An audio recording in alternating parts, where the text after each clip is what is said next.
ilaha illallah, la ilaha illallah, la ilaha illallah, la warahmatullahi wabarakatuh.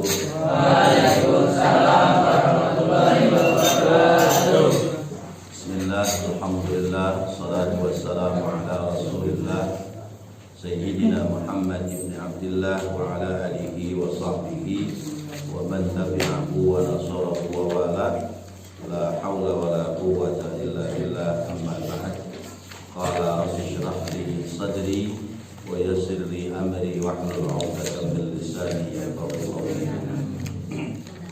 Anak-anakku sekalian, segenap jamaah pengajian Majelis Ta'lim, Dzikir dan Shalawat Nurul Hidayah, insyaallah seluruhnya yang dimuliakan Allah Subhanahu wa taala. Kita bersyukur kepada Allah, alhamdulillah malam hari ini Allah telah banyak limpahkan rahmat, nikmat serta karunia sehingga kita dapat bersama-sama kembali berkhidmah, duduk bersama dalam rangka kita berthalabul ilmi.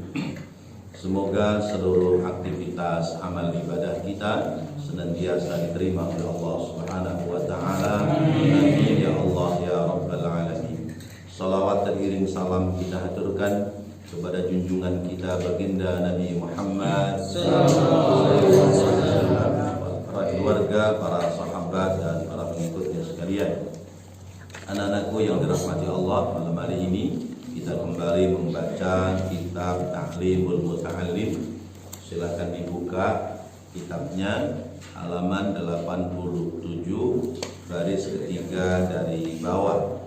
Wa qala fi usulil fiqh. Ada semua catatannya? Wa qala fi usulil fiqh. Baik, sebelumnya mari kita berdoa mohon kepada Allah semoga Allah memberikan kita ilmu yang bermanfaat serta dapat kita amalkan untuk kehidupan kita sehari-hari. Bismillahirrahmanirrahim. Bismillahirrahmanirrahim. La ilaha illallah.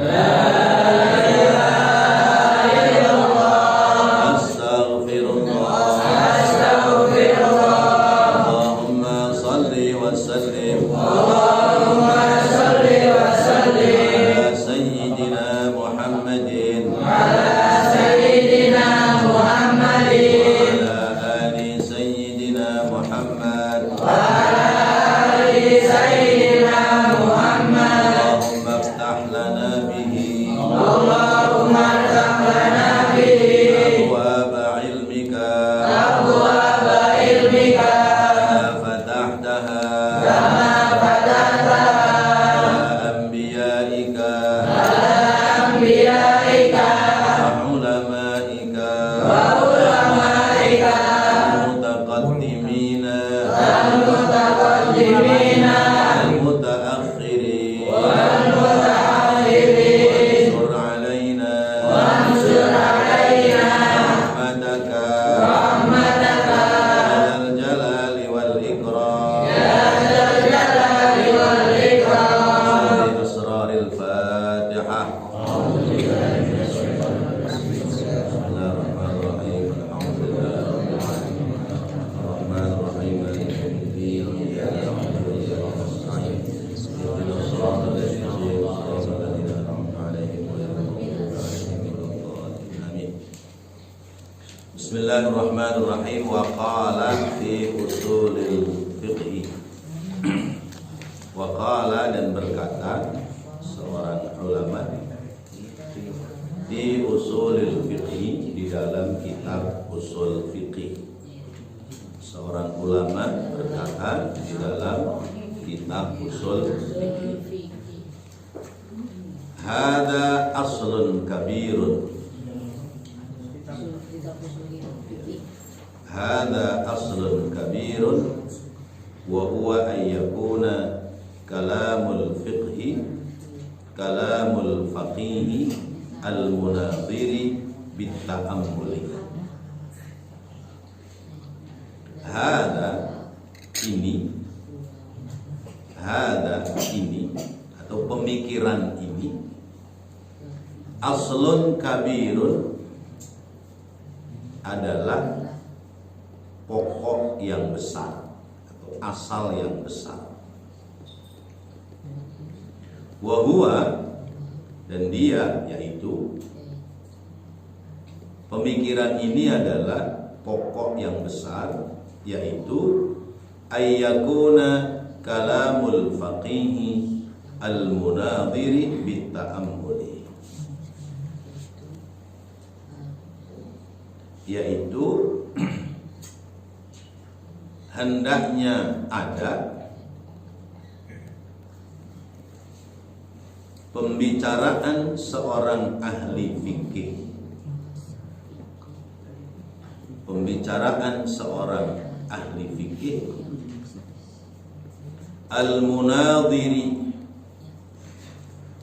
al-munadhiri yang melakukan munazarah, al-munadhiri yang melakukan munazarah bitta'ammuli, dengan berfikir, bitta'ammuli dengan berfikir. Munazarah itu apa? Munazarah itu adalah memberikan jawaban-jawaban.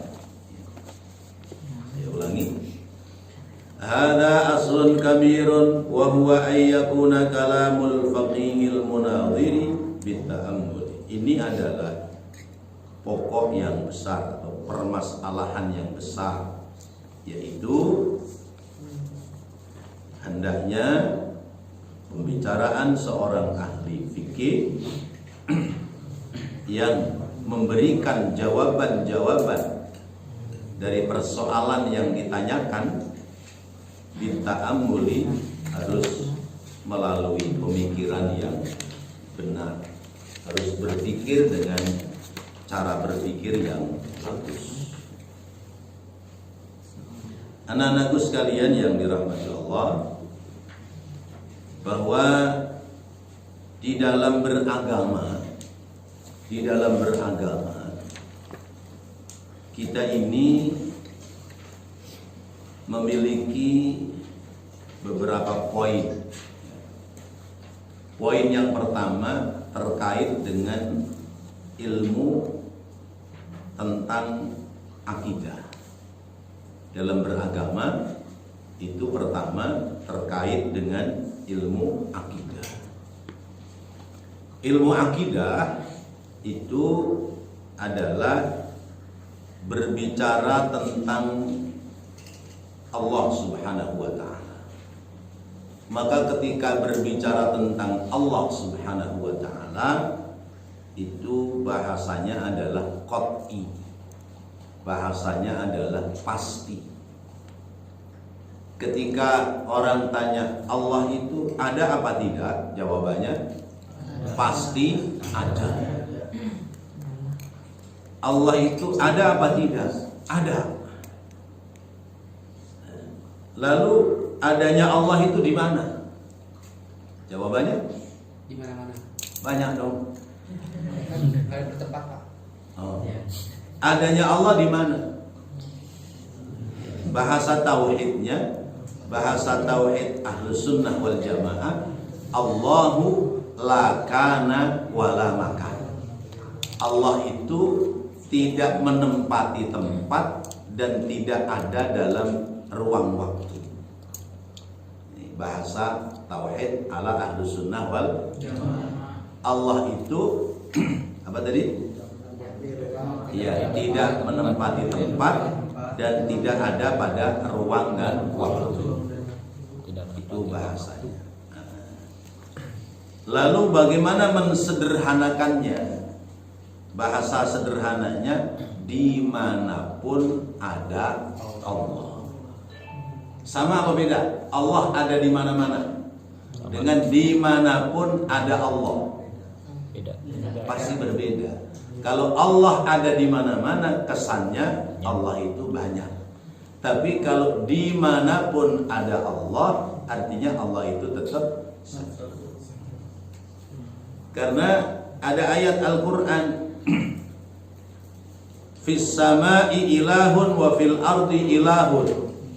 Di langit ada Tuhan, di bumi ada Tuhan. Kalau begitu ada dua dong, di bumi ada Tuhan, di langit ada Tuhan. Tuhannya satu. Maka bahasa yang sederhana, dimanapun ada Allah. Nah ini namanya qat'i, sesuatu yang pasti. Sesuatu yang pasti. Karena kaitan dengan ilmu tauhid. Kemudian ketika ditanya malaikat itu ada apa tidak? Ada. Ya, malaikat yakin ada. Lalu malaikat itu siapa? Malaikat itu siapa? Makhluk Allah yang diciptakan dari nur, dari cahaya. Nah ini qat'i. Semua sepakat. Ya, semua sepakat bahwa malaikat itu ada. Lalu kemudian adanya malaikat di mana? Itu urusan Allah. Lalu kemudian jumlahnya malaikat berapa? Itu juga urusan Allah. Tapi yang patut kita ketahui, jumlah malaikat itu ada berapa? Ada 10. Siapa saja? Jibril, Mikail, Israfil, Munkar, Nakir, Wakil, Atid, Malik, Ridwan. Nah, ini yang patut kita ketahui. Yang patut kita ketahui, malaikat itu jumlahnya ada 10. Nama Malik boleh buat nama manusia. Nama Raqib boleh buat manusia. Nama Ridwan boleh buat manusia. Tapi kalau Israel buat nama manusia hati-hati. Ya. Santri kita, teman kita yang satu namanya Israel. Dia datang belakangan. Kita udah ngaji di sini. Nah tuh Israel datang, pada ketakutan nanti mau nyambut siapa Israel.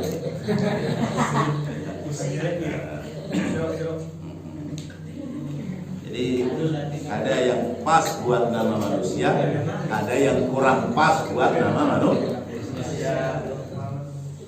Jibril ada buat nama manusia, tapi orang-orang luar negeri sana Gabriel. Gabriel itu dari Jibril. Mikael jadi Michael. Michael atau Michelle. Itu orang-orang sono. Kalau orang sini namanya siapa? Michael. Ya orang yang hitam.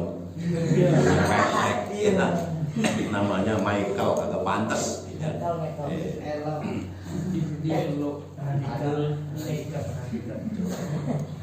Itu namanya qat'i, sesuatu yang pasti. Misalnya percaya terhadap iman terhadap kitab suci. Kita tahu bahwa kitab suci yang pernah diturunkan oleh Allah ada apa? Taurat, Zabur, Injil, Al-Qur'an. Ini qat'i, pasti. Semua mengakui dan ulama-ulama semua mengakui. Maka qat'i. Nah, itu namanya ilmu tentang tauhid. Lalu yang kedua, dalam Islam itu kaitannya adalah ilmu fikih. Ilmu fikih. Fikih itu kaitan dengan kesempurnaan orang beribadah. Itu fikih. Kalau tauhid, akidah, keyakinan kepada Allah, hal yang qat'i, yang pasti. Tapi kalau fikih itu zonni. Zonni itu prasangka, artinya bahwa dalam ilmu fikih ada perbedaan-perbedaan pendapat antar para ulama. Misalnya kaitan dengan wudu. Imam Syafi'i mengambil dalil orang berwudu itu mengusap kepala cukup sebagian dari kepala. Karena kalimatnya wamsahu bi ru'usikum. Makna bi ay min ba'di ru'usikum, ay min ba'di ra'sikum, sebagian dari kepalamu. Maka musab air ke kepala itu boleh di depan, boleh di samping, boleh di belakang. Yang penting 3 helai rambut itu kena basah dan nyerep sampai ke kulit kepala. Tetapi Imam Malik tidak begitu. Imam Malik mengatakan wamsahu bi ru'usikum, dan usaplah kepalamu, itu seluruh kepala kudu diusap. Seluruh kepala kudu diusap. Nah, ini namanya zonni. Jadi antara satu ulama dengan ulama yang lain itu berbeda faham, berbeda pendapat. Seperti misalnya tentang sholat berjamaah. Imam Hanafi mengatakan bahwa sholat berjamaah itu fardu kifayah, fardu ain. Imam Hanafi menyebutkan bahwa sholat berjamaah itu fardu ain. Berarti kalau kita tidak berjamaah berdosa. Kalau Imam Hambali itu memahami bahwa sholat berjamaah itu fardu kifayah. Artinya kalau sudah ada yang sholat berjamaah, yang tidak berjamaah gugur kewajiban sholat berjamaah. Maka kalaupun tidak sholat berjamaah tidak dosa. Imam Syafi'i sama Imam Maliki menganggap bahwa sholat berjamaah itu hukumnya adalah sunnah muakkadah, sunnah yang dikukuhkan. Jadi ulama-ulama saja berbeda dalam berpendapat. Nah, itulah maka hukum fikih disebutnya adalah hukum zonni, bukan hukum qat'i. Sehingga kadang-kadang orang dalam aktivitas ibadah itu bisa berbeda-beda. Seperti baca Fatihah, ada yang memasukkan kalimat Bismillahirrahmanirrahim dalam bacaan Fatihah, ada yang Fatihahnya tanpa baca Bismillah. Nah, ini yang dimaksudkan kalimat hadza aslun kabirun wa huwa ayyakuna kalamul faqihil munadhiri bitta'ammuli. Ini adalah pokok-pokok atau ini adalah pokok pangkal dalam Islam yang besar, yaitu bahwa ucapan seorang ahli fikih dalam munadharahnya harus dengan pemikiran yang matang, harus dengan pemikiran yang kuat, sehingga tingkat kesalahannya itu menjadi tidak ada. Nah, itu maksudnya begitu ya. Lalu kemudian yang ketiga, dalam Islam itu sesudah ilmu akidah, lalu kemudian ilmu fikih, yang ketiga adalah ilmu muamalah, ilmu tentang aktivitas kehidupan, hal ihwal, pergaulan antar kehidupan kita. Nah, kaitan dengan hal ihwal antar kehidupan kita, pergaulan antar kehidupan kita, Rasulullah menggarisbawahi apa digarisbawahi Rasulullah? Ya, innama bu'istu liutammima makarimal akhlak. Sesungguhnya aku diutus oleh Allah untuk menyempurnakan akhlak atau untuk menyampaikan akhlak yang sempurna. Maka kita hidup harus punya adab. Ya. Al hayat bil adab. Hidup itu kudu punya tata krama, ya. Al hayat bil adab, hidup harus punya tata krama, pergaulan dalam hidup, akhlak perilaku dalam hidup. Ya. Maka man laisal adab fahuwa biadab. Ya. Man laisal adab fahuwa biadab. Siapa yang tidak punya adab berarti dia biadab.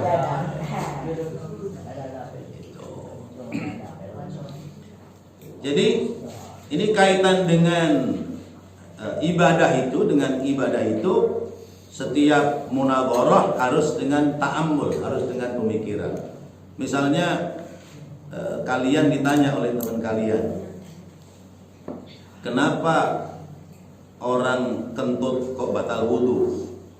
Ya. Lalu kenapa yang kentut pantat kok yang dibasuh muka?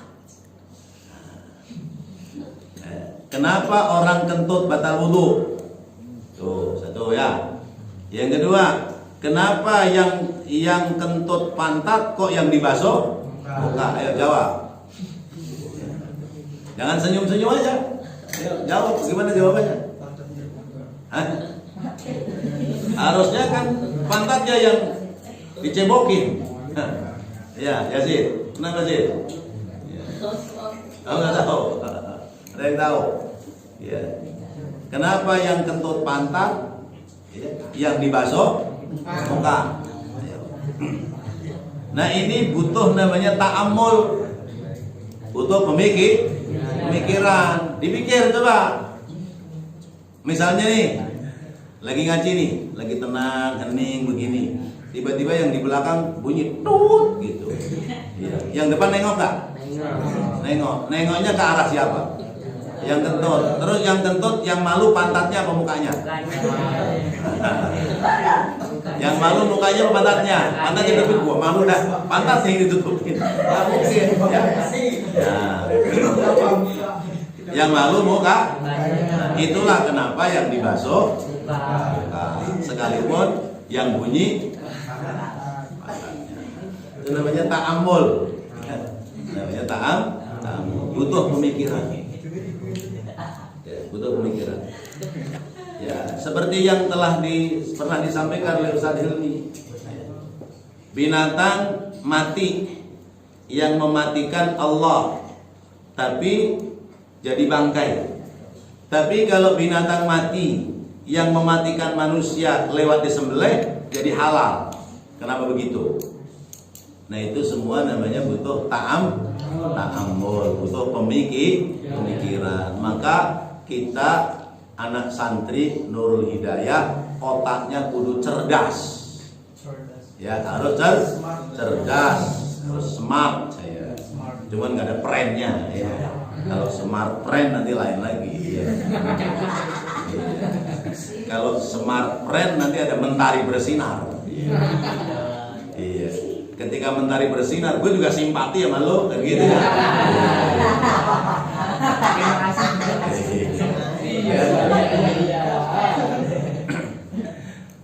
Itu namanya ta'ammul, butuh pemikiran. Ada lagi yang nanya begini, orang lagi sholat, anjing lewat, terus jilatin kakinya. Orang yang sholat batal nggak? Ayo. Orang lagi sholat, ya orang lagi sholat, anjing lewat jilatin kakinya. Orang yang sholat batal apa enggak? Kenapa enggak? Karena anjing jilatin kakinya sendiri. Ini butuh ta'ammul. Harusnya jawabannya jangan langsung enggak. Iya. Kaki siapa nih? Itu. Kalau kaki orang yang sholat batal. Kalau kaki anjing sendiri yang sholat tidak batal. Ini namanya ta'ammul. Orang sholat pakai peci putih, bermakmum sama peci hitam, sah apa enggak? Orang sholat pakai peci putih, bermakmum sama peci hitam, sah apa enggak? Coba peci hitam itu masih nih. Peci hitam masih nih. Peci hitam depan. Kamu sholat di belakangnya, sah apa enggak?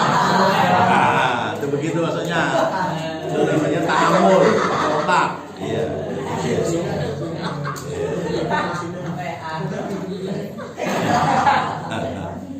Paling juga temennya yang orang stres, peci dimakmumin. Ya, itu. Nah itu namanya ta'ammul, butuh pemikiran. Baik, kita lanjut. Qila dikatakan Ra'sul aqli ra'sul aqli, kekuatan akal itu atau pangkalnya akal itu atau pokoknya akal itu ayyakunal kalamu, ayyakuna apabila ada al kalamu pembicaraan bit tasabbuti wa ta'ammuli. Jadi pangkalnya akal itu atau sempurnanya akal itu apabila pembicaraan itu bitasabbut wa ta'ammul, apabila pembicaraan itu kokoh dan dengan menggunakan pemikiran.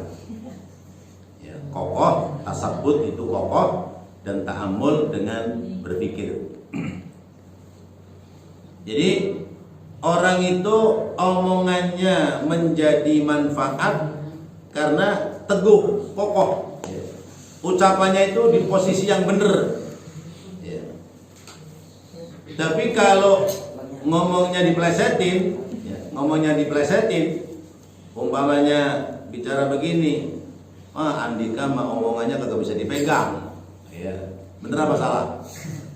Andika omongannya kagak bisa dipegang. Bener, omongan dipegang. Bagaimana pegang omongan? Tapi kalau pecinya bisa dipegang, hidungnya juga dipegang. Iya. Lagi habis potong rambut, licin ya.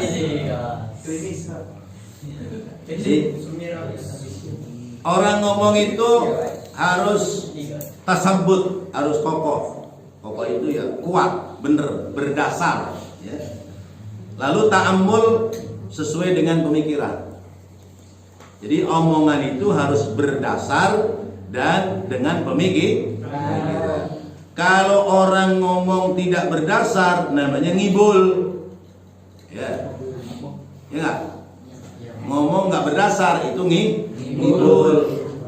Kalau ngomong itu nggak pakai pikiran namanya on. Ya nggak mikir sih. Ngomong sih nggak mikir.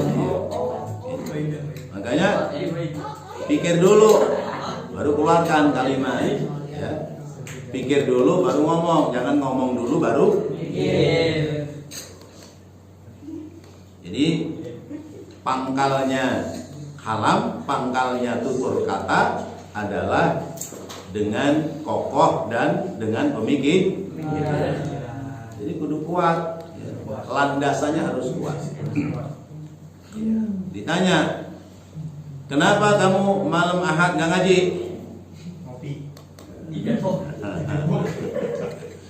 Mancing Pak.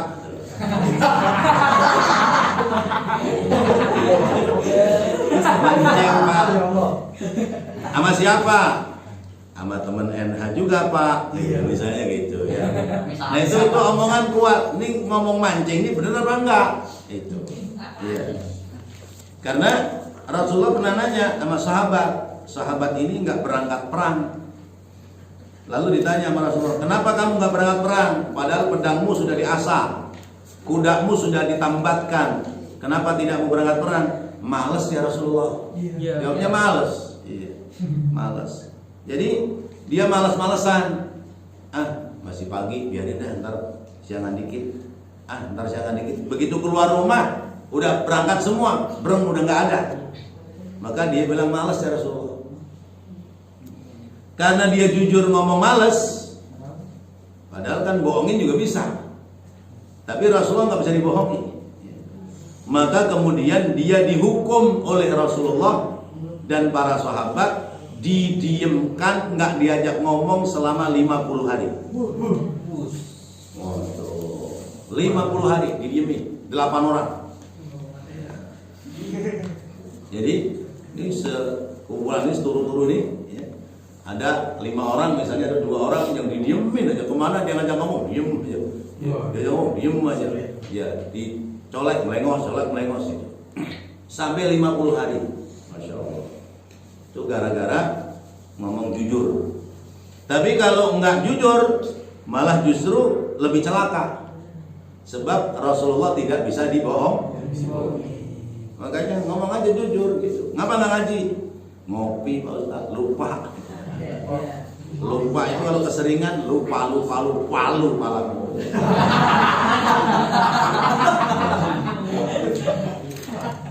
Lupa malahnya sekali. Lupa itu sekali, ya. Lupa berkali-kali. Gitu ya. Kalau lupa berkali-kali dendam. Ngapain sih? Jadi omongan kudu benar, dasarnya juga harus benar. Kenapa nggak ngaji? Nemenin ibu saya Pak, ibu saya lagi sakit. Nah itu kan kokoh tuh, kuat tuh. Ya. Lalu ta'amul, dipikir dulu, ibunya sakit bener apa enggak? Iya. Ntar begini, bener nggak ibunya dia sakit? Enggak Pak Ustadz, orang kemarin ke pasar jalan sendiri. Nah, itu namanya tidak ta'amul. Ya, tidak ta'amul. Ngomongnya sudah meyakinkan, tapi alasannya tidak pas. Itu namanya labit ta'ammul. Jadi kita juga begitu. Kalau orang nanya, umpamanya tentang ya hukum apa yang kita sudah tahu karena kita sudah ngaji, jawab. Tapi jawabnya jangan melantur, ya, jangan melantur. Ya. Misalnya orang nanya, apa artinya istri? Apa artinya istri? Istri itu 3, iswan, istu, istri. Itu bahasa Inggris ya. Iswan, istu, istri. One aja belum punya, mau 3.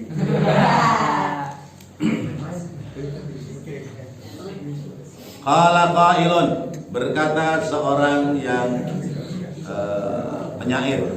Qala qailun, berkata seorang penyair. Usika fi nadmil kalami bi khamsatin in kunta lil musi syafiqi muti'at la taghfalan sababal kalami wa waqtuhu wal kaifa wal kamma wal makana jami'a. Berkata seorang penyair, usika, aku wasiatkan kepadamu, fi nadmil kalami bi khamsatin, aku wasiatkan kepadamu di dalam menyusun kata-kata itu harus ada 5 macam. Aku wasiatkan kepada kalian di dalam menyusun kata-kata itu harus terpenuhi 5 hal, 5 macam. In kunta lil musi syafiqi muti'a. Pertama, in kunta lil musi asy-syafiqi muti'an. Jika kamu berada pada orang yang mewasiatkan tentang asy-syafiq, in kunta, jika ada, ialah kamu lil musi, bagi orang yang berwasiat, asy-syafiqi, tentang simpati. Asy-syafiq, syafiq itu tentang kebahagiaan, tentang kesenangan. Muti'an, orang yang menaati. La taghfalna, janganlah sekali-kali kamu lupa.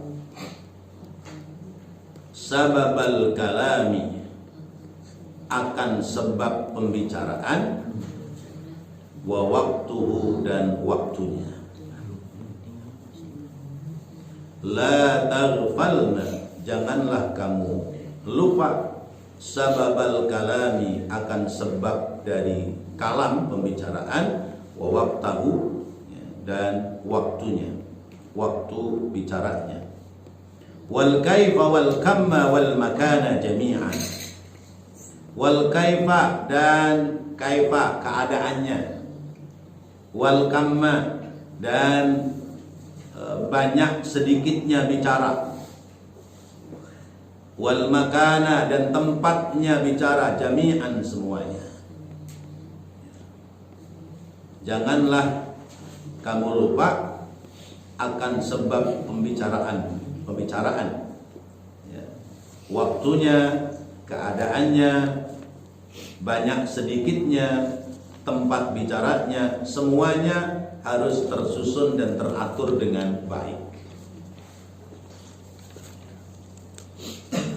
Jadi itulah kalam. Jadi sebab bicaranya apa, waktunya kapan, bagaimana keadaannya, sedikit banyak yang dibicarakan, seluruhnya itu harus dita'ammulkan, harus dipikirkan. Jadi begini, kalau kamu ngomong di tempat di mana orang seneng dengerin omonganmu, ya, kamu ngomong di tempat di mana orang seneng denger omonganmu, tetap harus terpenuhi sebab omonganmu itu apa, lalu waktunya kapan, keadaannya bagaimana, lalu tempatnya di mana, lalu banyak sedikitnya omongan seperti apa. Itu harus terpenuhi 5 unsur, ya. Kalau kita bicara dengan orang-orang yang senang dengan kita, tetap 5 unsur itu harus terpenuh. Sebab omongannya itu bicara masalah apa, waktunya kapan, keadaan ngomongnya bagaimana, banyak sedikitnya seperti apa, tempatnya di mana. Misal kita ngaji di majelis, kebetulan sekarang di musola At-Taqwa. Kita bicara nih, semua pada demen ngomong, tapi kita harus tahu tempatnya di musola. Maka tidak boleh melenceng dari pembicaraan tentang ilmu dan ibadah. Kalau melenceng tentang urusan dunia, maka berarti kita sudah tidak lagi tasabbut, tidak lagi kokoh. Karena apa? Masjid, musola adalah tempat untuk ibadah. Lalu kemudian sedikit banyaknya ada ukurannya. Ngaji itu ukurannya sejam. Kalau udah lewat sejam, jangankan lewat sejam, lewat setengah jam aja udah pada pegang HP. Ya, karena ngaji sekarang itu ngaji dunia maya. Ya. Jadi ngaji dunia nyata, tapi kerjaannya ngaji dunia maya. Guru nerangin, dia main WA. Iya. Ini anak-anak santri sono, jadi mah kagak. Ini nggak ada yang bawa HP. Iya. Belum sadar orangnya, belum sadar. Biarin aja. Iya. Jadi ngaji sekarang itu, ya, dunianya dunia maya.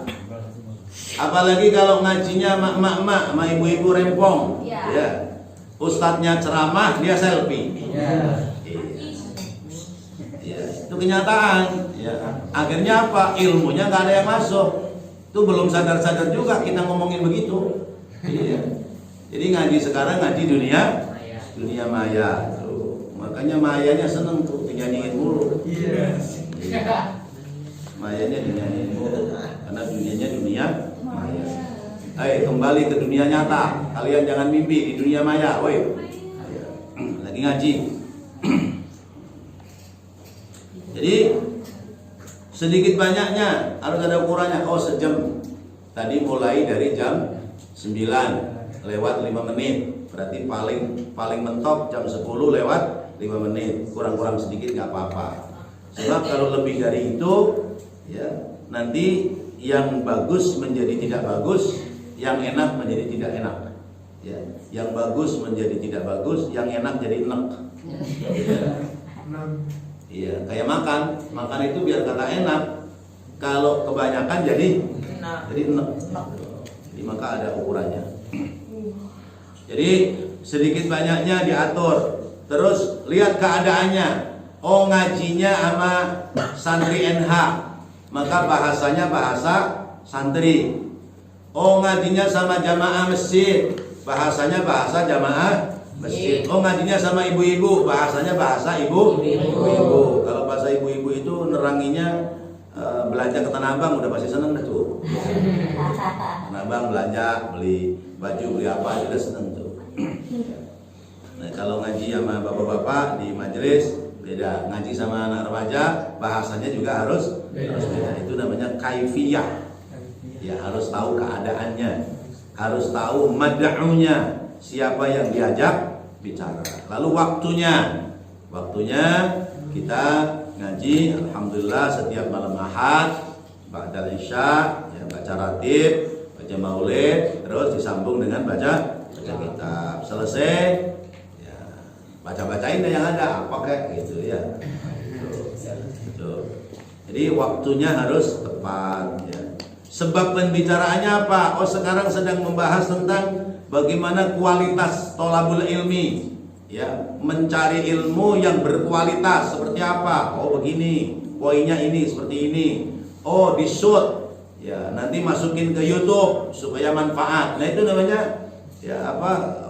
Sabab kalamnya supaya kemudian menjadi ilman nafi'an, menjadi ilmu yang bermanfaat. Tidak sekedar manfaat kepada santri di tempat ini, tapi juga ada manfaat di tempat yang lain. Nah, itu semua telah disyairkan oleh seorang ulama dengan kalimat usika fi nadmil kalami bi khamsatin in kunta lil musyafiqi muti'a la taghfalan sababal kalami wa waqtahu wal kaifa wal kamma wal makana jami'a.